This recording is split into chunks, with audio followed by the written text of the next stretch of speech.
สวั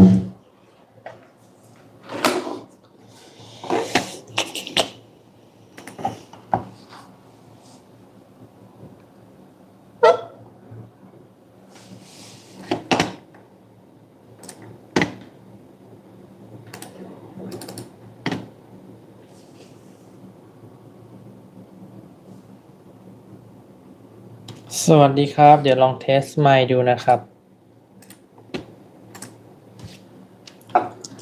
เทสเทส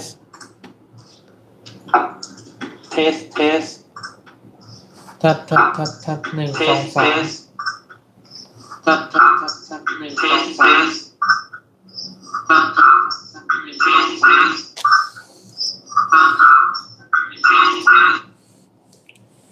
โอเคสวัสดีครับพี่ๆครับที่เข้ามาไลฟ์สดกันครั้งที่4แล้วนะครับวันนี้ก็จะเป็นท็อปิกเกี่ยวกับเรื่องทำธุรกิจอย่างออนไลน์หรือออฟไลน์ดีนะครับก็จะมาแชร์ประสบการณ์นะครับที่ผ่านมานะครับว่าปัจจุบันนี้เราควรที่จะทำธุรกิจออนไลน์หรือออฟไลน์ดีสำหรับ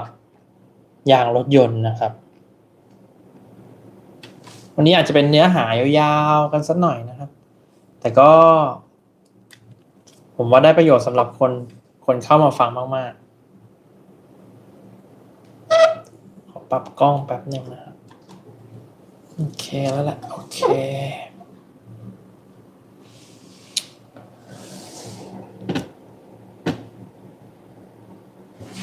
ก็ช่วงนี้นะครับใกล้หน้าฝนแล้วเป็นช่วงหัวเลี้ยวหัวต่อเลยนะครับสำหรับเพื่อนๆที่ใช้รถนะครับต้องบอกว่าเป็นช่วงที่แบบคาบเกี่ยวแล้วระหว่างหน้าร้อนที่จะมาเป็นหน้าฝนแต่ว่าจริงๆกรมอุตุก็บอกว่ามาเป็นหน้าฝนแล้วแหละ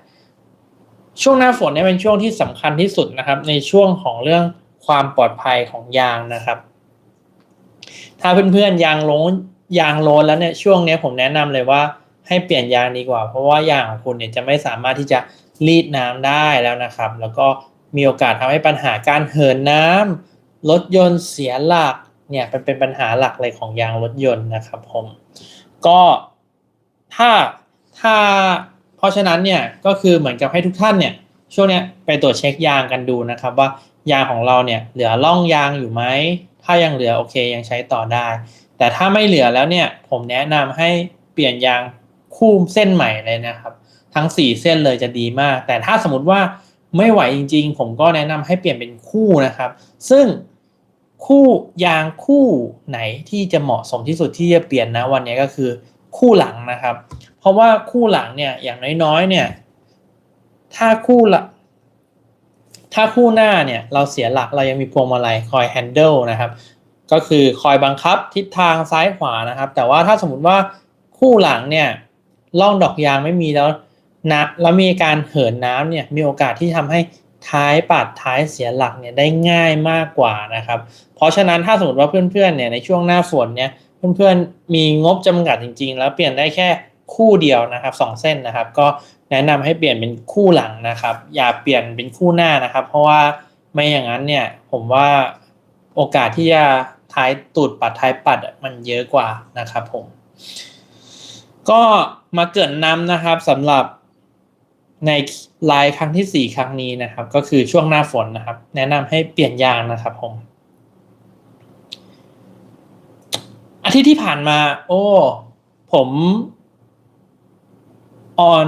อนตัววิดีโอตัวใหม่ไปนะครับก็เป็นวิดีโอเนี่ยที่เราไปผ่ายางให้ดูว่าข้างในโครงยางมีอะไรบ้างนะครับก็จะมีขอบยางมีโครงยางแล้วก็มีเข็มขัดรัดหน้ายางนะครับซึ่งก็มีประเด็นเพื่อนๆถามเข้ามานะครับว่าทำไมคิมถึงเอายางคนละไซส์มาเทียบกันอะไรอย่างเงี้ยนะครับคือคิมจะบอกว่าจริงๆคิมไม่ได้เอามาเทียบกันทีเดียวนะเราแค่มาบอกว่ายางมิชลินไพรมาซี่สีเป็นยังไงข้างในเป็นยังไงบิสโตนที่ 005A ตัวนุ่มเงียบเป็นยังไงคอนติ MC6 เป็นยังไงกูดเยียเป็นยังไงโยโกเป็นยังไงแต่ว่าคิมกำลังจะบอกว่าไอตัวคลิปที่คิมปล่อยไปล่าสุดเนี้ย2 วันที่แล้วเนี่ยคิมแค่จะบอกว่าเข็มขัดรัดหน้ายางเนี่ยมันมีหน้าที่หลักๆในการขึงตึงนะครับ เราเอาจริงๆถ้าเชิงวิศวกรรมเนี่ยเราไม่สามารถที่จะตอบได้หรอกว่าโครงไอ้เข็มขัดรัดหน้ายางแบบไหนมันแข็งแรงกว่ากันบางแบรนด์เนี่ยทำเส้นเล็กใช่ไหมเส้นเล็กแต่จำนวนเยอะบางแบรนด์ทำเส้นใหญ่จำนวนเยอะด้วยบางแบรนด์ทำเส้นเล็กแล้วก็มีหลายชั้นคือจริงๆแล้วมันเป็นเทคโนโลยีที่แต่ละแบรนด์เนี่ยเขาทำขึ้นมาแล้วก็พัฒนาขึ้นมาให้มันมีความแข็งแรงที่แตกต่างกันไปซึ่งถามว่า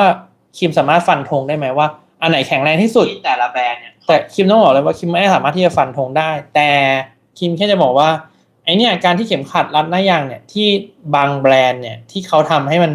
หน้ายางแบนเรียบได้เนี่ยมันก็หมายความว่าไอเข็มขัดรัดหน้ายางที่เขาทำออกมานั้นนะมันก็ขึงตึงได้ในระดับที่ถือว่าดีทีเดียวนะขนาดยังไม่ได้ลงที่แม็กหรือว่าลงที่ถนนแล้วจริงๆก็เป็นท็อปิกหนึ่งนะครับที่คิมคิดว่าเพื่อนๆน่าจะทำให้แบบว่าทำให้เพื่อนๆเข้าใจมากขึ้นเกี่ยวกับยางรถยนต์ในปัจจุบันนะครับว่าโครงสร้างมันเป็นยังไงบ้างนะครับผมแต่ถ้าเพื่อนๆมีข้อสงสัยเกี่ยวกับโครงสร้างจริงๆสอบถามเข้ามาได้นะครับในไลฟ์นี้ก็ได้นะครับเพราะว่านอกจากเข็มขัดรัดหน้ายางแล้วเนี่ยมันยังมีโครงยางที่ส่งผลต่อการให้ตัวซึ่งในโครงยางมันมีส่วนผสมทั้งไนลอนโพลีเอสเตอร์ทุกๆอย่างเนี่ยหลายๆอย่างซึ่งเราไม่สามารถทางถ้าเชิงวิศวกรรมจริงๆเนี่ยเราไม่สามารถที่จะบอกได้เลยว่าการให้ตัวเป็นยังไงเวลาใช้งานจริงนะครับเพราะฉะนั้นเนี่ย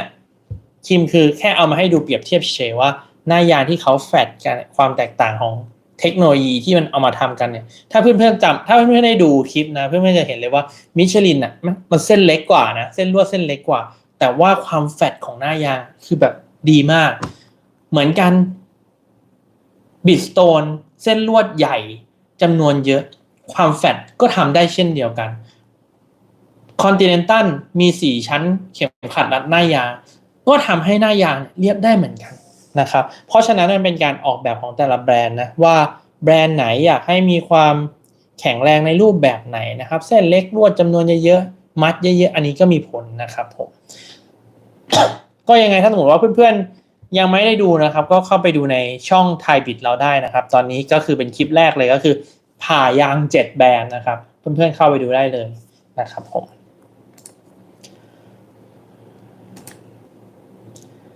โอเคตอนนี้ก็3 ทุ่มแล้วนะครับวันนี้เราจะมาเป็นประเด็นที่ว่าเรื่องการทำธุรกิจนะครับเกี่ยวกับออนไลน์ออฟไลน์นะครับผมต้องบอกอย่างนี้ครับว่าปัจจุบันเนี่ยสวัสดีครับปัจจุบันจริงๆเนี่ยธุรกิจออนไลน์ออฟไลน์เนี่ยส่วนแบ่งการตลาดณปัจจุบันจริงๆนะออฟไลน์เนี่ยยังมีเปอร์เซ็นต์ที่มากกว่าแบบเยอะมากๆนะแต่ว่าออนไลน์เนี่ยก็คือทุกๆบ้านเนี่ยก็ทำกันแล้วก็บางคนเนี่ยก็เลือกที่จะเข้ามาทำกันคิมก็เลยคิดว่าไหนๆคิมก็ทำธุรกิจออนไลน์แล้วก็รู้สึกว่าคิมอยากมาแชร์ข้อมูลตัวนี้ว่าการทำธุรกิจออฟไลน์กับออนไลน์ในมุมมองของคิมที่ทำธุรกิจออนไลน์ในปัจจุบันเนี่ยเป็นยังไงบ้างนะครับ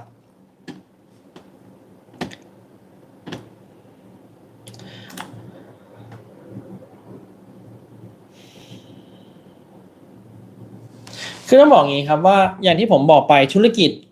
ออฟไลน์ตอนนี้ยังไงมันมีปริมาณสัดส่วนที่เยอะกว่าธุรกิจออนไลน์เยอะมากๆนะครับแต่ว่าธุรกิจออฟไลน์เนี่ยหรือออนไลน์เนี่ยถ้าให้ต้องบอกว่ามันจะมีส่วนสำคัญที่ไม่เหมือนกันนะครับสมมติว่าเราพูดถึงธุรกิจออฟไลน์ก่อนนะครับถ้าเพื่อนๆทำธุรกิจออฟไลน์ก็เหมือนกับขายหน้าร้านขายต่างๆนานาอย่างเงี้ยสิ่งหนึ่งที่เราต้องทำเลยก็คือเรื่องของโลเคชันนะครับมันเป็นความต่างและสมมุติว่าเราทำธุรกิจออนไลน์เนี่ยเราอาจจะต้องเลือกสินค้าแล้วก็เลือกแพลตฟอร์มที่เหมาะสมกับเราใช่ไหมครับเหมือนกันครับทำธุรกิจออฟไลน์เนี่ยเราก็ต้องเลือกสถานที่ที่เหมาะสมกับสินค้าของเราเพื่อที่จะให้สินค้าของเราเนี่ยสามารถที่จะตอบโจทย์คนในพื้นที่ตรงนั้นได้นะครับซึ่งต้องบอกเลยว่าปัจจุบันนี้ในกรุงเทพนี่คือสวัสดีครับในกรุงเทพปัจจุบันนี่คือแบบโอ้โหค่าที่แต่ละที่เนี่ยแพงมากนะครับโดยเป็นสถานที่ใหญ่ๆอะไรเงี้ยคือแบบแพงหูฉีกเลย ผมว่าเชื่อว่าหลายๆคนที่จะเริ่มทำธุรกิจเนี่ยพอไปเจอช็อตเนี้ยก็จะกระตุกและชะงักแล้วโอ้โหค่าเช่าที่เดือนละ20,00030,000มัดจำ3 เดือนสัญญาระยะสั้นอย่างเงี้ยอันเนี้ยเป็นปัจจัยหนึ่งแล้วแต่ถามว่าเฮ้ยมันน่าลงทุนไหมถ้าคุณมีที่ดีๆจริงๆน่าลงทุนนะครับเพื่อนๆลองนึกภาพดูสมมติว่าถ้าเพื่อนทำธุรกิจออฟไลน์นะครับขายเสื้อผ้าเพื่อนๆเชื่อไหมว่าในแพลตตินัมเนี่ยขายเสื้อผ้ากันแบบตูมตามเลยค่าเช่านะในอดีตนะเท่าที่ผมรู้นะเดือนละเกือบ200,000นะค่าเช่าในล็อกแบบเอ่อหน้ากว้างเนี่ยประมาณ2 เมตรความลึก3 เมตรแค่นั้นนะค่าเช่า200,000นะแต่ว่าถามว่าเฮ้ยคนที่อยู่อ่ะคุ้มไหมคุ้มนะก็แปลว่าโลเคชันเนี่ยเป็นส่วนสำคัญมากๆในการทำธุรกิจออฟไลน์ที่เลยแบบแต่ละที่เลยแพงมากๆครับเพราะฉะนั้นเนี่ยเวลาเราจะเลือกทำธุรกิจอะไรเนี่ยผมแนะนำเลยว่าคุณต้องมีโลเคชันที่ดีแล้วก็เหมาะสมกับสินค้าของคุณเพื่อที่จะเป็นส่วนหนึ่งในช่องทางหนึ่งเลยที่จะทำให้เราเนี่ยไม่ต้องเสียค่าการตลาดเพิ่มนะครับโอเคสมมุติว่าเราได้โลเคชันที่เพอร์เฟกต์แล้วในการทำธุรกิจออฟไลน์ของเรานะในการขายยางรถยนต์ก็ได้สมมุติว่าเราเปิดหน้าร้านยางรถยนต์โอ้โหมีโลเคชันที่ดีมากๆแล้วเป็นที่คนผ่านขับรถผ่านเดินไปเดินมาเยอะมากแล้วสมมุติว่าเรามีโอกาสได้ต้อนรับลูกค้าใช่ไหมครับสิ่งหนึ่งสิ่งที่สำคัญต่อมามันจะเป็นลูปนะครับคิมจะพูดถึงเป็นสเต็ปนะ1โลเคชันและ2คือพอเขาเห็นเราแล้วเราจะทำยังไงให้ลูกค้าเนี่ยเลี้ยวเข้ามาในส่วนบริการของเราแน่นอนครับหน้าตาเป็นสิ่งหนึ่งที่สำคัญ2ก็คือเรื่องโปรโมชั่นที่เขาสามารถที่จะเห็นได้ชัดเจนว่าเฮ้ยร้านยางร้านเนี้ยมีโปรโมชั่นอะไรที่น่าสนใจเตะตาที่จะเลี้ยวเข้าไปพูดคุยนะครับอันนี้ก็เป็นปัจจัยหนึ่งในธุรกิจออฟไลน์นะครับที่จะเรียกคนให้เข้ามาสมมติว่าคุณเปิดร้านขนมเค้กร้านชานมร้านอะไรอย่างเงี้ยถ้าร้านคุณแบบขอโทษทีนะถ้าร้านคุณแบบว่ามันไม่เตะตามันไม่น่าดึงดูดอะไรเงี้ยมันก็อาจจะจูงใจคนเข้ามาที่ร้านคุณได้น้อยลงเพราะฉะนั้นเนี่ยสมมติถ้าคุณทำร้านยางใช่ไหมสิ่งหนึ่งเลยความสะอาดความแบบสดใสหน้าตาศูนย์คุณก็ต้องมีความที่แบบน่าเข้านะน่าเข้าแล้วก็มีป้ายที่ชัดเจนนะว่าคือป้ายโปรโมชั่นเนี่ยผมคิดว่าเป็นอะไรที่สำคัญมากนะเราอาจจะดูว่าแบบโอ้โหมันรกตาสำหรับคนขับรถผ่านไปผ่านมาแต่บอกตรงๆเลยนะครับว่าถ้าคุณมีป้ายในการแบบว่าแจ้งโปรโมชั่นที่ชัดเจนหน้าร้านแบบว่าคีย์เวิร์ดอันเนี้ยเป็นส่วนหนึ่งที่จะทำให้ลูกค้าเนี่ยเข้ามาเลือกใช้บริการในร้านคุณคือเข้ามาคุยก่อนพอเสร็จปุ๊บเข้ามาคุยแน่นอนแหละพอเราได้คุยมันเป็นสเต็ปแล้วนะไปอยู่ในที่ที่เหมาะสม2เรียกให้คนเข้ามาที่หน้าร้านเรา3พนักงานปิดการขายณปัจจุบันเนี้ยต้องบอกว่าแฟรนไชส์ของร้านยางสีเขียวเขาก็จะมีการเทรนเขาเรียกว่าอะไรนะ CS หรือว่า Customer Service อะไรเงี้ยนะครับถ้าผมพูดจำไม่ผิดนะก็คือ Customer Service ก็คือเมื่อคุณเข้ามาคุณจะทำไงให้เซลล์ของร้านคุณเนี่ยสามารถที่จะปิดการขายลูกค้าได้1 Product ใช่ไหมครับ2ราคา3โปรโมชั่น4 After Service นะครับ Service เพราะฉะนั้นเนี่ยพอลูกค้าเข้ามาเนี่ยเราได้พูดคุยเราต้องชัดเจนในเรื่องของข้อมูลเพื่อที่จะทำให้ลูกค้าเนี่ยมั่นใจว่าโอเคเราเลือกซื้อสินค้าร้านนี้มั่นใจแล้วโอเคในเรื่องของคุณภาพ2ต่อมาคือเรื่องราคาโอเคนี่ราคามันก็สมเหตุสมผลกับสิ่งที่เขาตามหาอยู่แบบ reasonable ไม่ได้แพงมากไม่ได้ถูกมาก3มีโปรโมชั่นโอเคมีโปรโมชั่นผ่อน 0% หรือว่าเป็นโปรโมชั่นสะสมคะแนนอะไรอย่างเงี้ยก็แล้วแต่นะครับส่วนสุดท้ายก็คือ Service หรือการรับประกัน After Service หรือว่าการรับประกันพวกนี้คือมีครบรูปหมดลูกค้าก็สามารถที่จะตัดสินใจซื้อได้แล้วสำหรับในงานออฟไลน์นะครับเพราะฉะนั้นเนี่ยพอลูกค้าเข้ามาปุ๊บคุณเสนอแบบชัดเจนป้างผมว่าโอกาสที่ลูกค้าจะตัดสินใจ ซื้อสินค้าที่หน้าร้านของคุณเนี่ยก็มีโอกาสเพิ่มมากขึ้นนะครับถามว่าปัจจุบันเนี้ยเรื่องสต็อกสินค้าก็เป็นส่วนหนึ่งนะว่าพอลูกค้าได้เห็นของมันก็ง่ายต่อการตัดสินใจแต่ถ้าถามว่าเราต้องการที่จะสต็อกน้อยเนี่ยมันก็ลดเปอร์เซ็นต์การตัดสินใจซื้อของลูกค้าไปได้นะครับผมโอเคพอเราให้บริการเรียบร้อยแล้วสิ่งหนึ่งเลยนะครับที่ผมเชื่อว่าหลายๆร้านเนี่ยคือตกหล่นไปก็คือวิธีการที่จะทำยังไงให้ลูกค้าเราเก็บ Data ข้อมูลลูกค้าแล้วก็ทำให้ลูกค้ากลับมาใช้ซ้ำนะครับในธุรกิจออฟไลน์นะสำหรับร้านยางนะครับต้องบอกอย่างนี้ครับว่าพอลูกค้าเข้าร้านเสร็จรับบริการเสร็จสิ่งหนึ่งเลยเนี่ยที่เราจะสื่อสารกับลูกค้าได้ไม่ว่าจะเป็นเบอร์โทรถ้าสมมติสะดวกในปัจจุบันก็เป็น LINE ซึ่งเราอาจจะให้ลูกค้าแอดไลน์ Official ของร้านของคุณไม่ว่าคุณจะทำธุรกิจอะไรมันสามารถทำใช้ LINE Official ได้อยู่แล้วคุณให้เขาแอดคุณให้เขาสมัครสมาชิกแบบ CRM อะไรอย่างเงี้ยให้เก็บสะสมคะแนนหรือว่าสิทธิพิเศษสำหรับสมาชิก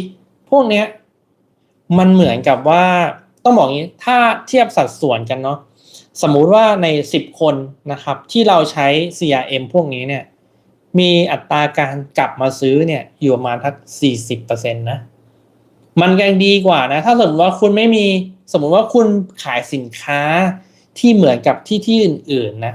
แล้วคุณไม่มี CRM ไม่มีระบบสมาชิกอะไรเลยนะโอกาสที่เขาจะกลับมาเนี่ยมันอาจจะเหลือแค่ 10-20% เพราะฉะนั้นเนี่ยการที่มีลูกค้ากลับมา 40-50% เนี่ยในระยะยาวเนี่ยมันจะสร้างฐานลูกค้าให้ธุรกิจออฟไลน์คุณได้เยอะขึ้นเรื่อยๆแต่ว่าอันนี้เป็นส่วนหนึ่งนะของธุรกิจออฟไลน์แบบเบสิกใช่ไหมทุกคนผมว่าทุกคนเข้าใจนะครับ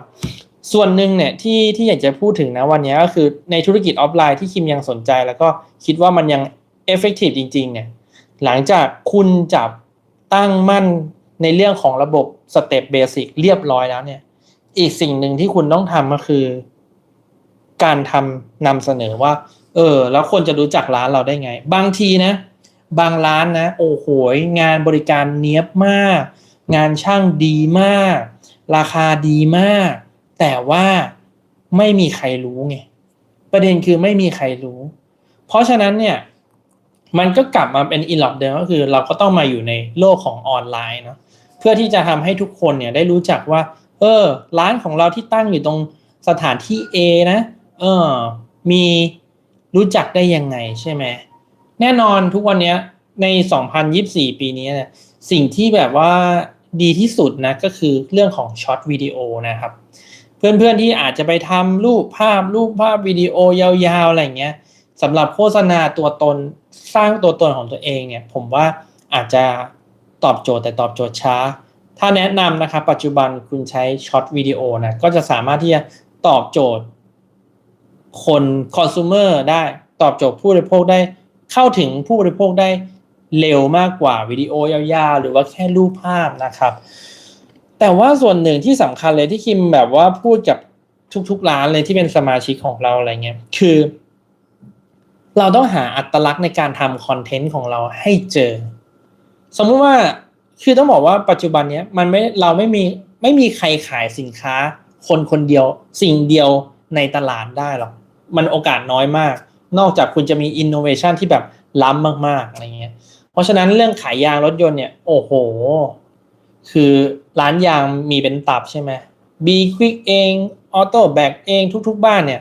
ก็จะมีคอนเซปต์การทำการตลาดคล้ายๆกันการนำเสนอคล้ายๆกันนะครับเรื่องการบริการเรื่องน้ำมันเครื่องเรื่องโปรโมชั่นผ่อน 0% การรับประกันบาทบวมแตกต่างทุกๆบ้านเนี่ยทำได้เหมือนกันครับแต่ว่าสิ่งหนึ่งที่มันไม่ได้เหมือนกันเนี่ยอันเนี้ยคุณก็ต้องหาว่าเฮ้ยร้านของคุณเนี่ยมีอัตลักษณ์ยังไงที่จะแตกต่างกับร้านอื่นๆนะครับสิ่งนี้เนี่ยแหละอย่างยกตัวอย่างไทยบิดเนาะของเราเนี่ยเราค่อนข้างที่จะโฟกัสว่าเราเป็น specialist อย่างเนาะแล้วก็เราก็ทำการตลาดตรงนี้เพื่อให้ชัดเจนว่าเพื่อนๆที่ต้องการหาข้อมูลเรื่องยางรถยนต์เนี่ยเพื่อนๆสามารถเข้ามาที่แพลตฟอร์มไทยบิดเราได้เนี่ยเราก็จะได้คำตอบแล้วก็สามารถที่จะตัดสินใจในการเลือกใช้ยาง เหมาะสมกับรถของคุณได้นะครับขอโทษครับอันนี้ก็จะเป็นคีย์หนึ่งที่คุณเวลาคุณทำคอนเทนต์แบบช็อตวิดีโอใน TikTok ใน YouTube ใน Facebook เนี่ยเพื่อที่จะเพื่อที่จะเข้าถึงกลุ่มคอน sumer ของคุณได้ดีที่สุดนะครับอันนี้ก็มีอัตลักษณ์นะครับแล้วก็ทำบ่อยๆพอเรามาถึงสเต็ปคำว่าออนไลน์แล้วแบบว่าทำคอนเทนต์ออนไลน์ให้คนรู้เห็นแล้วเราก็เลยอยากจะมาเชื่อมโยงว่าถ้าวันนี้คนมาทำธุรกิจออนไลน์มันหนักขนาดไหนนะครับคือต้องบอกว่าธุรกิจออนไลน์เนี่ยถ้าเพื่อนๆเนี่ยรู้ว่ามันเข้าง่ายนะแล้วก็ออกง่ายด้วยเพราะว่าอะไรเพราะว่าคนที่เข้ามาเนี่ยโอเคแหละมันมีต้นทุนที่ต่ำกว่าธุรกิจออฟไลน์ที่ไปเปิดหน้าร้านลงทุนค่าเช่าอะไรเงี้ยทำให้คนเข้ามาในธุรกิจเนี้ยเยอะแต่ถามว่าออกเยอะไหมเยอะมากๆนะครับขอโทษครับถามว่าธุรกิจยางแพลตฟอร์มเหมือนไทยบิตจริงๆอ่ะมีมาเรื่อยๆนะณปัจจุบันนะเท่าที่ผ่านมา7ปีที่เราเจอเนี่ยอยู่ประมาณสัก 5-6 เว็บนะแต่ว่าตอนนี้ที่มีแอคทีฟจริงๆก็เหลือแค่2เว็บ3 เว็บเองซึ่งถามว่าเฮ้ยการที่คุณจะเข้ามาเนี่ยมันง่ายมากเลยสำหรับธุรกิจออนไลน์นะแต่ที่สำคัญจริงๆคุณจะทำยังไงว่าคุณจะยืนระยะได้ยาวเพื่อให้คุณเป็นเจ้าของตลาดเนาะอย่าง Shopee อย่าง Lazada ก็ได้เราพูดง่ายๆนะธุรกิจออนไลน์ชัดเจนคุณคิดว่าคุณจะทำยังไงให้ยืนยาวที่สุดเพื่อที่จะกินลูกค้าได้มากที่สุดฐานลูกค้าได้มากที่สุดทำเหมือนกันครับกลายเป็นว่าธุรกิจออนไลน์เนี่ยก่อนหน้านี้เพื่อนๆอาจจะเข้าใจว่าโอ้โหมันเข้ามาฟรีเนาะแต่เพื่อนๆต้องคิดเยอะๆเลยสำหรับธุรกิจออนไลน์นะเพราะไม่งั้นนะคุณจะเคว้งคว้างมากๆเลยในตอนช่วงแรกๆเพราะว่าในออนไลน์ถ้าคุณไม่มีการทำให้คนรู้จักคุณก็จะเหมือนกับไม่มีใครสนใจคุณไม่มีใครรับรู้เรื่องเกี่ยวกับคุณเลยคุณก็จะต้องใช้บัดเจ็ตในการทำธุรกิจออนไลน์ในการยิงแอดทุกคนก็น่าจะรู้จักยิงแอด Facebook ยิงแอด TikTok ยิงแอด YouTube เพื่อให้คนรู้จักนั่นแหละเอาจริงๆนะมูลค่าของการยิงแอดมันเยอะมหาศาลมากๆกว่าคุณไปเสียค่าเช่าออฟไลน์นะในปัจจุบันนะต้องบอกว่าในปัจจุบันนะแต่ถ้าถามว่าคุณเป็นไฟเตอร์คุณไม่ต้องการทางลัดคุณรอได้ว่าคุณสามารถสร้างฐานลูกค้าได้3เดือน5เดือน6เดือน7เดือนคุณสามารถทำคอนเทนต์ได้คุณอัดคอนเทนต์ทำคอนเทนต์ให้มีความครีเอทีฟมีอะไรอย่างเงี้ยแล้วก็สร้างตัวตนอัตลักษณ์ของคุณที่ชัดเจนนะระยะยาวโอเคคุณทำได้แต่คุณจะใช้พลังเยอะมากๆในการที่จะทำคอนเทนต์ทุกๆวันละหลายๆคลิปเพื่อให้คนรู้จักเราโดยไม่ต้องเสียค่าแอดอันนี้ก็ทำได้แต่ว่ากว่าจะถึงจุดนั้นเนี่ยทุกคนเวลาเห็นในออนไลน์เห็นคนประสบความสำเร็จคุณก็จะรู้สึกว่าโหคนนี้ทำคอนเทนต์แป๊บเดียวโอ้โหปังเลยอะไรเงี้ยเก่งเลยขายของดีแต่ว่าก่อนหน้านี้เพื่อนๆเชื่อนะครับถ้าเขาอันนี้ยกเว้นถ้าเขามีอัตลักษณ์นะแบบมีอัตลักษณ์อยู่แล้วมีแบบอะไรที่พิเศษกว่าคนอื่นอันนี้มันอาจจะดังเปรี้ยงป้างไปเลยเร็วแต่ถ้าสมมติว่าคุณแบบซิมเปิลทั่วๆไปอย่างผมอย่างเงี้ยถามว่าผมต้องใช้พลังเยอะไหมต้องใช้พลังเยอะไม่ใช่แค่แบบโอ้โหดังภายใน3 เดือนนะเราปั้นมา6 ปี7 ปีกว่าจะแบบเริ่มมีตัวตนจริงๆขึ้นมาเพราะฉะนั้นเนี่ยการทำธุรกิจออนไลน์อย่างแรกเลยนะครับมันก็เหมือนกับหลังจากคุณทำออฟไลน์มาแล้วคุณต้องสร้างอัตลักษณ์เพื่อให้คนรู้จักคุณเหมือนกันอันนี้ก็เหมือนกันแต่ว่าคุณต้องเริ่มจากการสร้างอัตลักษณ์ของตัวคุณเองนะครับเพื่อที่จะทำคอนเทนต์ให้คนรู้จักคุณนะครับผมก็เป็นช่วงพีเรียดที่เขาเรียกว่ายากที่สุดแล้วสำหรับการทำธุรกิจออนไลน์นะครับพอทำธุรกิจออนไลน์เสร็จปุ๊บมันสเต็ปค่อนข้างคล้ายกันนะครับพอคุณทำให้คนรู้จักแล้วเขาก็จะต้องรู้ว่าเขาจะไปเลือกสินค้าที่ไหนตอนนี้จะเป็นสิ่งที่คุณจะเลือกแล้วคุณจะให้เขาไปเลือกซื้อที่บนแพลตฟอร์มแบบ Shopee Lazada ก็ทำได้หรือคุณจะมีเว็บไซต์ของตัวเองก็ทำได้เพราะฉะนั้นเนี่ยมันขึ้นอยู่กับคุณแล้วว่าคุณจะเลือกแพลตฟอร์มไหนคุณจะทำให้อยู่เป็นสินค้าใน TikTok คุณก็ทำได้แต่ว่าของคิมปัจจุบันเนี่ยก็คือในแพลตฟอร์มของไทยบิตเราเนี่ยก็คือเราทำที่แพลตฟอร์มGoogleเว็บไซต์ของตัวเองนะครับเป็นของ คุณก็สามารถที่จะไปเซิร์ชใน Google อย่างเงี้ยก็เจอเราแล้วก็ไปเลือกดูสินค้าต่างๆนานาว่ามีแบรนด์อะไรบ้างมีข้อมูลอะไรบ้างเพื่อพอตัดสินใจซื้อหลังจากลูกค้ารู้จักตัวตนคุณแล้วเข้าไปดูแล้วว่าคุณขายอะไรบ้างต่อมาเขาต้องบอกว่าคนไทยเนี่ยยังติดการแชทอยู่เปอร์เซ็นต์การคุยเพื่อที่จะปิดการขายในราคาของสินค้าราคาแพงๆยังมีเปอร์เซ็นต์เยอะอยู่แต่เราไม่นับไอ้พวกของแบบ10 บาท20 บาทที่คนแบบตัดสินใจซื้อง่ายๆนะอันนี้อาจจะไม่ต้องคุยเยอะแต่สมมติว่าถ้าเราทำแบบธุรกิจแล้วนะแล้วก็มีความจำเป็นที่จะต้องสอบถามรายละเอียดช่องทางหนึ่งเนี่ยที่สำคัญมากๆคือช่องทางของ Line Official จริงๆส่วนตัวผมเนี่ยไม่ค่อยแนะนำให้เข้าไปทำแบบ Facebook อะไรอย่างงี้นะหรือคอมเมนต์เพื่อพูดคุยอะไรเงี้ย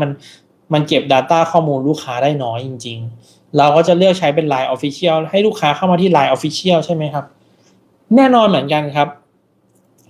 เราต้องทำให้ Line Official เราเนี่ยเหมือนกับการที่ลูกค้าเจอ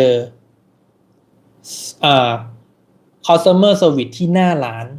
สเต็ปต้องเหมือนกันเหมือนกับให้การพิมพ์เนี่ยเหมือนกับการพูดคุยกัน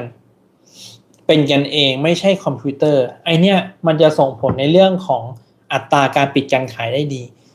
เวลาแอดมินคุยกับลูกค้าชัดเจนนะครับข้อมูลทาง Line Official เนี่ยเป็นอะไรที่ต้องชัดเจน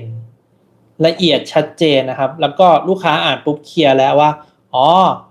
การบริการเป็นอย่างนี้ราคาเป็นแบบนี้นะชัดเจนทุกๆอย่างห้ามหมกเม็ดถ้าหมกเม็ดนะสำหรับปัจจุบันนี้ต้องบอกว่าโดนลูกค้าล่อง่ายๆได้นะเพราะฉะนั้นเนี่ยข้อมูลทุกๆอย่างต้องชัดเจนเพราะยังไงมันเป็นลายลักษณ์อักษรอยู่แล้วนะครับสำหรับ Line Official คุณก็ทำให้มันชัดเจนการนำเสนอราคาโปรโมชั่น after service แล้วก็ปิดการขายทำทุกอย่างเหมือนกับการขายของที่หน้าร้านเลยครับแต่ว่าคุณต้องทำให้มันกระชับแล้วก็ไวมากกว่าการสั่งซื้อหน้าร้านเพราะว่า Line Official การพูดคุยผ่านทางออนไลน์ลูกค้าหายได้ง่ายกว่าเพราะฉะนั้นเนี่ยการปิดการขายมันควรที่อยู่ประมาณสัก 3-4 สเต็ป 3-5 สเต็ปเนี่ยควรที่จะจบแล้วที่จะตอบคำถามตอบอะไรให้มันโดนใจลูกค้าเนี่ยต้องจบแล้วพอสั่งซื้อเสร็จปุ๊บโอเคลูกค้าตัดสินใจสั่งซื้อเราแล้วนะครับส่วนต่อไปก็เหมือนกับการทำออฟไลน์ครับก็คือการทำ CRM การให้ลูกค้าเนี่ยเป็นสมาชิกเราให้ลูกค้าสร้างโอกาสให้ลูกค้ากลับมาซื้อสินค้าเราซ้ำไม่ว่าด้วยการสะสมคะแนนการให้สิทธิประโยชน์ของสมาชิกทุกๆอย่างทำเหมือนกันมันก็จะวนลูปทำให้ทั้งการทำธุรกิจออฟไลน์กับออนไลน์จริงๆเนี่ยคล้ายๆกันแต่ว่าการนำเสนอตอนต้นเนี่ยในสถานที่หน้าร้านเนี่ยคุณอาจจะไม่เหมือนกันเท่านั้นเองนะครับแต่ถามว่าโอเคแหละรอพอมาถึงเรื่องยางรถยนต์เนาะถ้าสมมติว่าในคิมอยากจะมาแชร์ต้องบอกว่ายางรถยนต์ปัจจุบันเนี้ยผมว่าการที่เราทำแพลตฟอร์มขึ้นมามันสามารถตอบโจทย์ลูกค้าได้ในระดับหนึ่งถ้าลูกค้าเนี่ยไม่คอนเซิร์นว่าต้องเห็นไม่เห็นความแตกต่างเวลาเห็นยางจริงๆเนี่ยลูกค้าสามารถที่จะตัดสินใจสั่งซื้อบนเว็บไซต์ได้เลยแต่ถามว่าลูกค้าก็มีอีกกลุ่มหนึ่งที่ต้องการเห็นว่ายางหน้าตาเป็นแบบไหนอยากเห็นของจริงณปัจจุบันก็ยังมีเปอร์เซ็นต์ที่ยังเยอะอยู่เพราะฉะนั้นเนี่ยถ้าถามว่าคิมอยากทำธุรกิจบนออฟไลน์หรือออนไลน์สำหรับยางรถยนต์คิมตอบได้ว่าวันนี้คิมเลือกยังสนใจที่จะทำธุรกิจออนไลน์เพราะว่าอะไรเพราะว่า1การลงทุนเนี่ยของสโคปของออฟไลน์ปัจจุบันเนี้ยมันลงทุนค่อนข้างเยอะเราสามารถนำเงินที่ลงทุนในออฟไลน์เนี่ยมาพัฒนาให้คนรู้จักแบรนด์เราก่อนได้พอคนรู้จักแบรนด์คนติดแบรนด์เราแล้วนะเวลาเราจะขายอะไรหรือว่าเราจะไปก่อตั้งออฟไลน์อีกทีเนี่ยมันสามารถที่จะทำได้ง่ายกว่าเพราะฉะนั้นสิ่งแรกสิ่งหนึ่งเลยนะครับที่คิมอยากจะพูดถึงก็คือเรื่องของการสร้างอัตลักษณ์ของตัวคุณให้มันเร็วที่สุดให้เข้าถึงคนได้มากที่สุดแล้วหลังจากนั้นพอคนรู้จักคุณก็จะขายอะไรก็ง่ายแล้วพอขายได้ปุ๊บนะเวลาเรามีบัดเจ็ตมีงบประมาณมันสามารถที่จะไปต่อยอดอะไรได้หลายๆอย่างเลยนะครับต้องอยู่ที่ว่าเพื่อนๆด้วยแหละสมมติว่าถ้าคนอย่างมีทุนน้อยอะไรเงี้ย ก็ใช้แรงใช้งานเยอะหน่อยใช้ออกแรงเยอะหน่อยในการทำธุรกิจออนไลน์แต่ถ้าสมมติว่าคุณมีบัดเจ็ตคุณจะเลือกทำออฟไลน์ผมว่าถ้าได้โลเคชันดีๆเนี่ยสนับสนุนสุดๆนะครับผมก็จะประมาณนี้นะครับสำหรับธุรกิจออนไลน์และออฟไลน์ถ้าเพื่อนๆเนี่ยคิมเชื่อว่าถ้าเพื่อนๆทำครบลูปจริงๆนะตั้งแต่ให้คนรู้จักแล้วก็ให้คนเข้ามาสนใจเราใช่ไหมครับเข้ามาปิดการขายให้ชัดเจนงานบริการดีสร้าง CRM Customer แบบสมัครสมาชิกทุกอย่างเนี่ยถ้ามันทำงานครบลูปจริงๆนะครับไม่ว่าร้านยุคเก่ายุคใหม่เนี่ยปรับมาเป็นแบบเนี้ยมันจะเกิดการวนเกิดการใช้งานวนเกิดขึ้นเรื่อยๆแต่สมมติว่าถ้าคุณไม่ได้ทำ CRM ไม่มีการทำสมัครสมาชิกแน่นอนแหละลูกค้าก็อาจจะไม่เกิดการยึดติดหรือผูกมัดกับคุณเขาก็อาจจะไปซื้อที่ร้าน ABCD ผมบอกทีมงานของผมเสมอต้องพูดอย่างนี้ว่าถ้าเขาเลือกลูกค้าจะเลือกซื้อสินค้าเนี่ยเราไม่ใช่เป็นคนที่ขายสินค้าอยู่คนเดียวในตลาดเนาะ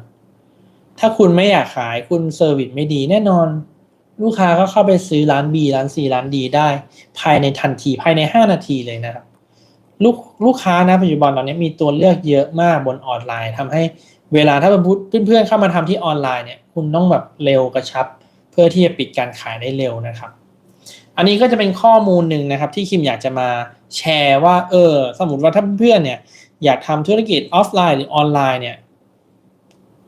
อีกสิ่งหนึ่งที่อยากจะบอกโทษทีนะครับอีกสิ่งหนึ่งที่อยากจะบอกคือ Product เป็นสิ่งสำคัญถ้าสมมติว่าสินค้าของคุณเนี่ยคุณอาจจะต้องเลือกชัดเจนว่าคุณจะเลือกที่แพลตฟอร์มไหนสมมติว่าคุณขายครีมนวดแก้ปวดเมื่อยอย่างเงี้ยถามว่า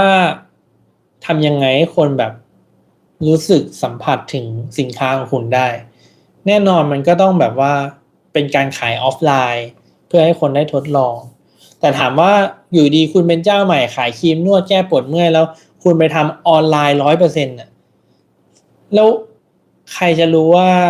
ของคุณดีใช่ไหมยังไม่ได้สัมผัสของคุณเลยใช่ไหมเห็นแต่ภาพเห็นแต่อะไรเงี้ยมันเปอร์เซ็นต์อาจจะซื้อต่ำอะไรเงี้ยหรือว่าคุณไม่ใช่อินฟลูเอนเซอร์ด้านนั้นโดยเฉพาะเขาก็อาจจะไม่เชื่อคุณอะไรเงี้ยเพราะฉะนั้นสินค้าเนี่ยก็เป็นตัวบ่งชี้ได้ว่าสถานที่ออฟไลน์หรือออนไลน์ที่เหมาะสมนะครับโอเคผมว่าเรื่องออนไลน์ออฟไลน์เนี่ยถ้าสมมติว่าเพื่อนๆคนไหนนะที่อยากจะ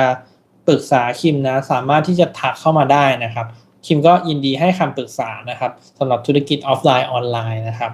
แล้วก็ระบบ CRM อะไรเงี้ยพวกเราก็ใช้กันอยู่แล้วก็แนะนำได้เหมือนกันนะครับโอเค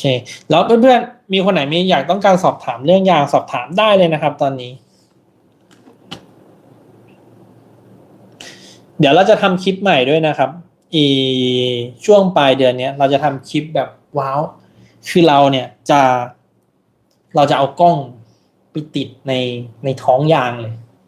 นะแล้วก็ให้เพื่อนๆได้เห็นว่าในท้องยางเวลามันทำงานใช้งานจริงๆเนี่ยมันจะเป็นยังไงอันนี้คือคิมก็ยังไม่เคยทำนะแต่ว่าคิมจะไปลองทำดูว่าถ้าเราเอากล้องไปติดในท้องยางแล้วใช้งานพอเราเห็นเวลามันหมุนมันถูกกดทับมันถูกกระแทกหน้ายางบริเวณนั้นมันจะเป็นยังไงบ้างแต่ว่าอันเนี้ยเราก็บ่งบอกได้ว่าเวลามันจะแค่บ่งบอกว่าเวลามันทำหน้าที่ทำยางเวลามันถูกกดทับตลอดเวลาเนี่ยมันจะเป็นยังไงนะไม่ได้บ่งบอกว่าโอ้โหยี่ห้อนั้นดียี่ห้อนี้ดีแต่คิมแค่อยากจะบอกว่าวิดีโอตัวนี้ที่จะทำคือแบบว่าลักษณะว่ามันเป็นยังไงบ้างเวลาโดนตะปูตำยางรั่วมันจะเป็นยังไงบ้างนะครับยังไงเดี๋ยวประมาณสักช่วงผมน่าจะถ่ายทำช่วงประมาณปลายเดือนนี้แล้วก็ต้นเดือนหน้าน่าจะออกคลิปตัวนั้นแต่ช่วงนี้ถ้าสมมติว่าเพื่อนๆเนี่ยติดตามคิมนะครับฝากเข้าไปกดไลค์กดแชร์กด Subscribe นะครับของคลิปล่าสุดให้นิดนึงครับสอบถามเรื่องมีพี่เฉลิมเกียรตินะครับสอบถามเรื่องยางครับสำหรับรถกระบะขอบ16มีตัวไหนแนะนำบ้างครับไม่บรรทุกอะไร ใช้รถบ้านทั่วๆไปบรรทุกไม่เกิน1 ถึง 2 ตันโอเคขอบ16เนี่ยถ้ามันจะมี2 ประเภทเนาะเป็นตัวพวกกระบะยกสูงกับกระบะตัวเตี้ยนะถ้าสมมติว่ากระบะยกสูงก่อนละกันนะครับน่าจะเป็น265/70/16ไม่ก็245/70/16นะครับ2 เบอร์นี้ต้องบอกอย่างนี้ก่อนครับว่าสิ่งแรกที่ผมอยากจะบอกนะครับคือก่อนที่คุณจะเลือกยางให้เหมาะสมกับการใช้งานต้องดูจากสภาพถนนที่พี่ใช้ก่อนนะครับว่าคุณจะใช้ยาง HT Highway Terrain หรือว่า All Terrain ก่อนนะครับ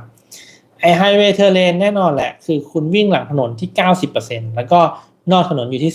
10% ส่วน All Terrain นะครับวิ่งนอกถนนอยู่ที่ 30% ในถนนหลวงอยู่ที่ 70% ส่วนนี้เป็นส่วนหลักเลยที่คุณจะเลือกว่ายางแบบไหนหน้ายางแบบไหนที่เหมาะสมสำหรับรถคุณก่อนนะครับว่าเป็น HT หรือ ATD นะครับส่วนต่อมาเรื่องการบรรทุกเอาจริงๆนะแค่1 ถึง 2 ตันจริงๆยางในไซส์เดียวกันไม่ว่าจะเป็นดอกยาง HT หรือ AT เนี่ยแล้วก็บรรทุกแค่1 ถึง 2 ตันนะเอาอยู่สบายครับไม่ได้มีปัญหาอะไรนะครับถ้าอยากให้ผมเลือกใช่ไหมถ้าบัดเจ็ตไม่จำกัดนะถ้าตัวใช้งานทนนะผมเลือกถ้าเป็นไซส์265/70/16นะผมเลือก Bridgestone Dueler 840แต่สมมุติว่าถ้าเป็นยาง AT เป็นยาง AT ตัวบัดเจ็ตเยอะๆผมแนะนำนะไม่ AT 002ของ Bridgestone ก็เป็นตัวของ LTX Trail Michelin ก็โอเคแต่ถ้าบัดเจ็ตจำกัดอยากได้ยางระดับกลางลงมาอย่าง Goodyear Maggard หรือว่าDunlop AT5 ก็โอเคครับตอบโจทย์อยู่นะครับพี่เฉลิมเกียรติถ้าสมมติว่าแจ้งรายละเอียดเพิ่มเติมได้สามารถแจ้งมาได้เลยนะครับว่าจริงๆแล้วพี่เฉลิมเกียรติขับรถนั่งงานแบบไหนอะไรเงี้ยนะครับถ้าใครมีอะไรสอบถามมาได้เลยนะครับผมหรือว่าถ้าจริงๆถ้าเพื่อนๆเนี่ยมีอยากจะให้คิมทำคลิปอะไรอย่างเงี้ยก็สามารถคอมเมนต์มาได้นะครับคิมจะได้เก็บเป็นข้อมูลแล้วก็เอาไปทำคลิปต่อไปอีกทีหนึ่ง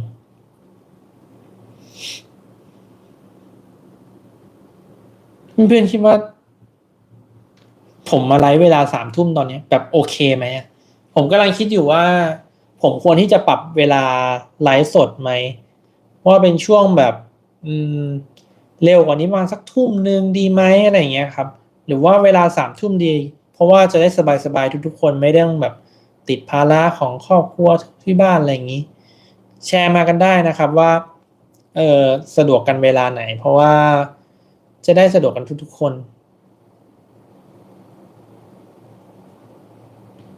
พี่ตามนั้นไทยแลนด์นี่ไม่รู้ว่าได้หมวกหรือยังครับสวัสดีครับพี่บุญมีผมอาทิตย์ก่อนนู้นอาทิตย์ไลฟ์ครั้งที่2ผมมีแจกหมวกของ Goodyear ไปนะครับก็พี่ตามนั้นไทยแลนด์นะครับแชร์วิดีโอของผมไปก็โอเคได้นะครับ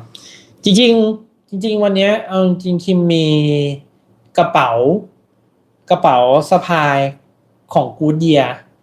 แต่ว่าความพิเศษของมันพอดีคิมวางไว้ในรถความพิเศษของมันคืออะไรว่ามันมีสาย USB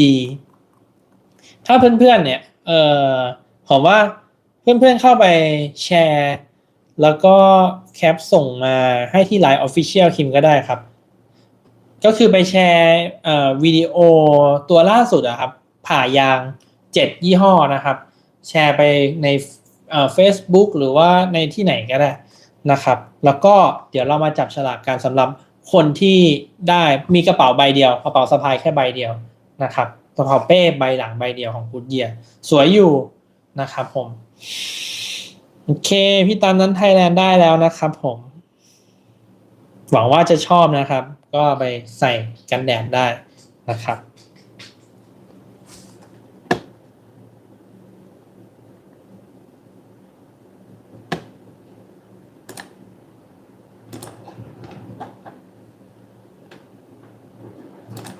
มีใครมีคำถามอีกไหมครับถ้าไม่มีวันนี้ก็อาจจะจบไลฟ์เร็วหน่อยนะครับ มีไหมเอ่ยมีไหมเอ่ย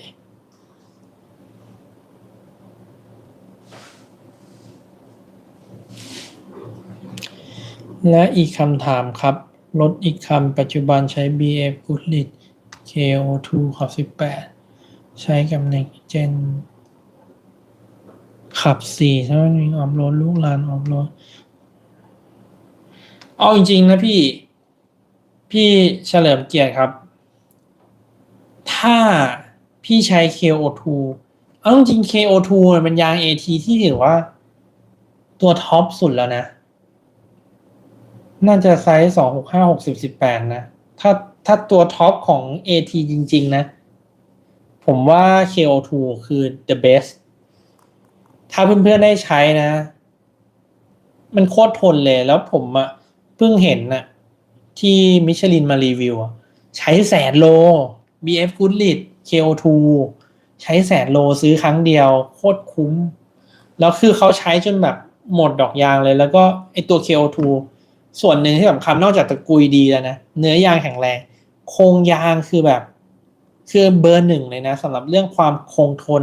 รับแรงกระแทกได้ดีนะสมมุติว่าถ้าคุณใช้ยาง AT เนี่ยแล้วคุณไปขับเข้าป่าแบบออฟโรดอะไรอย่างเงี้ยคุณไปใช้ยาง AT ที่มันแบบขอโทษทีนะแบบว่าราคาแบบเบาๆนะ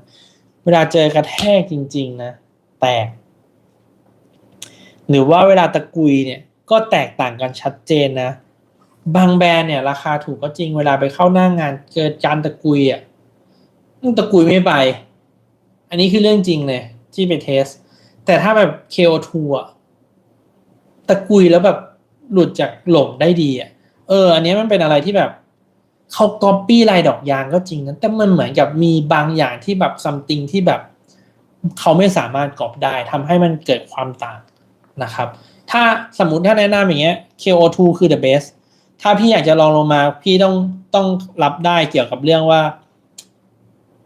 การตะกุยการออฟโรดจริงๆอาจจะต่ำออนไลน์ต่ำกว่าเขาเรียกอะไรนะต่ำกว่า KO2 อยู่นะครับมาติดที่กันตามนั้นไทยแลนด์วันนี้ไปติดหล่มมาที่ตลาดคลองถมเริ่มลังเลจะไปใช้ยาง AT อ่าเออถ้าติดหล่มมาคุณใช้ยาง AT คุณแบบแฮปปี้อ่ะขายออนไลน์เสียภาษีแตกต่างกับออฟไลน์ไหมครับพี่เอาจริงๆนะถ้าสมมติว่าในรูปแบบบริษัทอ่ะคือทำทุกอย่างคือเข้าคือถ้าทำทุกอย่างปกติอ่ะภาษีเหมือนกันไม่ได้แตกต่างกันนอกจากคุณจะทำแบบว่าธุรกิจ SME อะไรเงี้ยการแบบเขาเรียกนะการลดหย่อนภาษีมันก็จะมากกว่าครับแต่ถามว่าการเสียภาษีแตกต่างกันไหมไม่แตกต่างเลยณปัจจุบันเนี้ยคือรัฐบาลพยายามที่จะเอาเข้าระบบหมดแล้วคุณจะหนียังไงนะเอาจริงๆไม่ค่อยมีใครอยากหนีปัจจุบันคือทุกคนอยากหนีแต่หนีก็อาจจะเจ็บตัวนะครับสู้เปิดหน้าแรกแล้วคุณก็ใช้วิธีการลดหย่อนภาษีที่ถูกต้องผมว่ามันเป็นเวที่ดีที่สุดและก็ปลอดภัยที่สุดนะครับปัจจุบันระหว่างโตโยกับ BF ลองสอบถามความเห็นโตโย AT3 กับ BF KO2 ยังไงก็ KO2 นะ KO2 ดีกว่าครับยางดันหลบหน้ายางโค้งหน้ายางโค้งจะดีไหมคำว่ายางดันหลบหน้ายางโค้งจะดีไหมหมายถึงว่าเอ๊ะพี่ชานรงค์ช่วยอีกทีหนึ่งนะครับผมไม่แน่ใจว่าหมายถึงว่าอะไรอยากได้ยางคอมเมนต์โตโย RT Open Country จริงๆยางโตโย RT ตัวเนี้ยก็เป็นรุ่นหนึ่งนะคืออย่างนี้ครับมันก็จะมี HT ใช่ไหมที่ผมบอกก็คือ90-10%ใช่ไหม AT ก็70-30 RT เนี่ยจะอารมณ์ประมาณ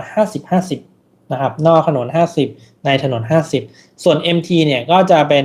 นอกถนน70เป็นมัดเทอร์เลนนะนอกถนน70ในถนน30นะครับสมมติว่าถามว่าคุณใช้ Toyo RT แต่คุณวิ่งบนหลังถนนอย่างเดียว 100% เนี่ย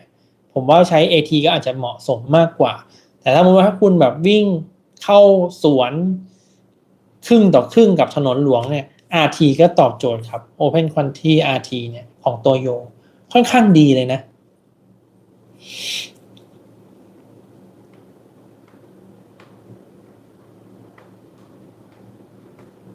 โตโย RT แต่บ้านเราไม่ค่อยมีดอก RT เท่าไหร่เลยมีโตโยที่มี RT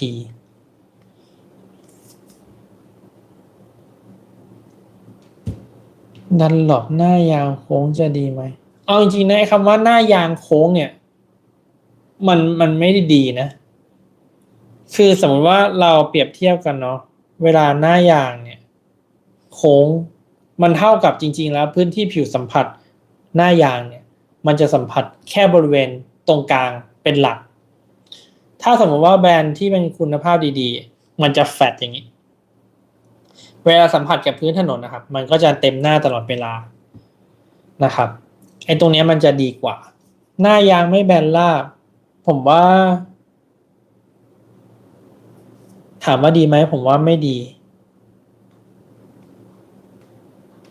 เพราะว่าการสัมผัสกับพื้นถนนทำได้ไม่เต็มหน้านะครับโฮตอนนี้น่าใช้ไหมมีหลายคลาสให้เลือกตระกูล SA โฮตอนนี้อ่ะต้องบอกว่าเป็นยางราคาประหยัดที่น่าใช้ในปัจจุบันนะถ้าถ้าเทียบกันในเทียร์3นะโอตอนนี้นะณปัจจุบันนะผมว่าแซงหน้าแม็กซิสไปแล้วในความป๊อปปูล่านะในความป๊อปปูล่านะถือว่าเป็นยางที่นิยมมากๆเลยนะครับในกลุ่มแบบราคาประหยัดก็ดีเหมือนกันครับพี่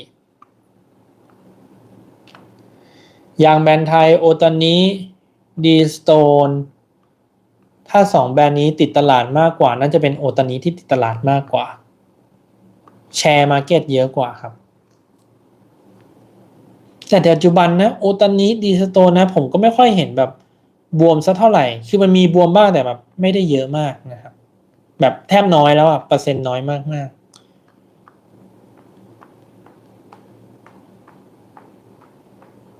ถ้าสมมุติว่าอันนี้พี่ถามมิชลินลัติจูดทัวร์กับยางพิเรลี่สกอร์เปียนซีซัน SUV อันไหนน่าใช้กว่ากันเห็นรีวิวพิเรลี่เยอะถ้า2ตัวนี้นะลัติจูดทัวร์นี่รุ่นเก่าเลยผมแนะนำให้ใช้พิเรลี่นะครับเรื่องการก่อถนนอะไรจะดีกว่าครับลัติจูดทัวร์นี่น่าจะเป็นรุ่นสเปคเก่าและปัจจุบันก็เหลือขายแค่ไซส์265 60 18ไซส์เดียวแล้วผมว่าอาจจะไม่ค่อยมันเก่าไปแล้วเทคโนโลยีมันเก่าไปแล้วครับแต่จริงๆพีรี่สกอร์เปียนก็เก่าเหมือนกันแต่ว่าถามว่าสมรรถนะตัวไหนดีกว่ากันพีรี่ดีกว่าครับยางไอทีเอาอยู่ไหมดินเหนียวต่างจังหวัดแนะนำหน่อยคือยางไอทีเอาอยู่ KO2 ถ้าสมมติว่าดินเหนียวหน้างานหนักๆนะถ้าพี่มีบัดเจ็ตพี่ล่อ KO2 ไปดีกว่า BF KO2 จบระยะยาวจบนะครับ BF KO2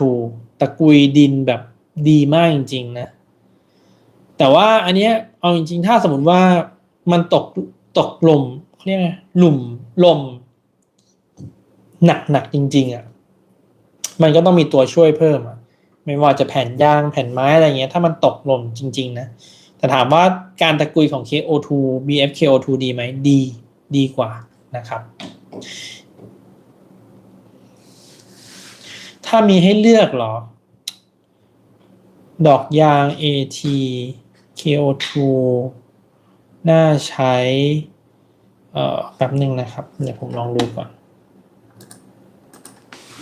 LTX Trail ก็น่าใช้กับ AT 002ก็น่าใช้นะครับสำหรับยาง265 650สมมติพวกดอก AT อ่ะแป๊บหนึ่งนะครับเดี๋ยวดูเผื่อมีตัวเลือกดีๆ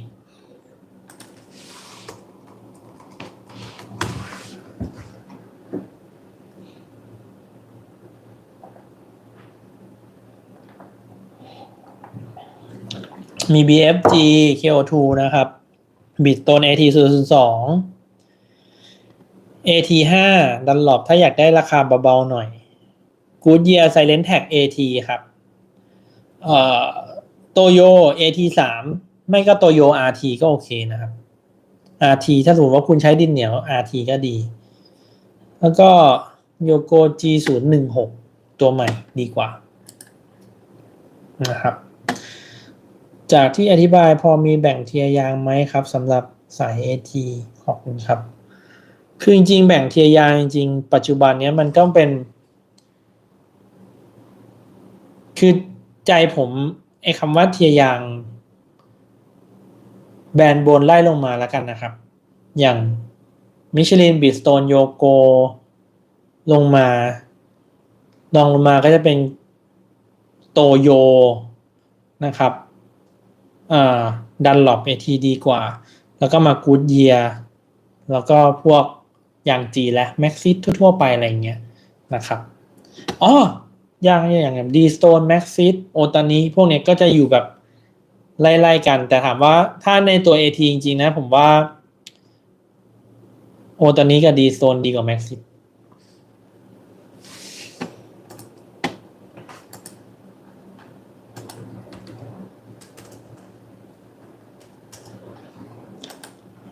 โอเค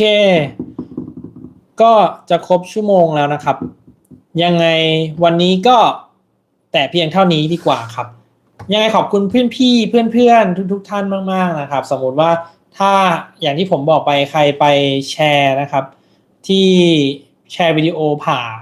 ยางของเราสักแล้วก็เอามาโทษทีใครไปแชร์วิดีโอผ่าโครงยางนะครับแล้วก็